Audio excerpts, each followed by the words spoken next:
Алматы облысында Жайық ауылында мынандай қой ұстайтын, мал ұстайтын бізде фазенда бар. Мынау фазенда қорасы, мынау үлкен қорасы. Бірінші этаж мал ұстайсыз, екінші этажда шөп жинайсыз. Фазенданың бағасы өте арзан, 30 миллион. Міне мынандай қорасы бар. Көрдіңіз бе қандай әдемі? Мынау екінші этаж шөпке арнайы. Міне көрдіңіз бе?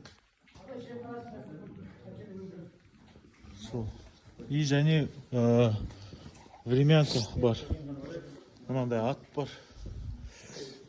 Міне получается ары қарай біз қазір 50 соттың жартысында мына қора, ана мал жібере салатын. Мынау времянка тұр.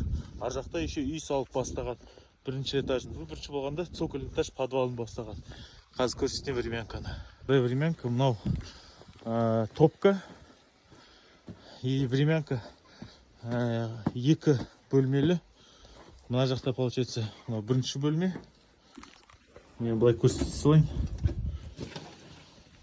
Мен бір комната, екінші комната. Қазір тағы да үшіншісін көрсетейін. Мына жақта тағы да бір есік бар, тағы да бір бөлме. Міне. Көрдіңіз бе? Мынандай бөлме. И сосын мынау огород. Мына жерде мынау былай подвалын жасаған. Енді тағы да бір этаж, немесе екі этаж үй салсаңыз болады. Жайық деген ауыл, коммуникация бәрі бар. Мына жерде газ, мынау свет келіп тұр, су бар, водонапорная башня.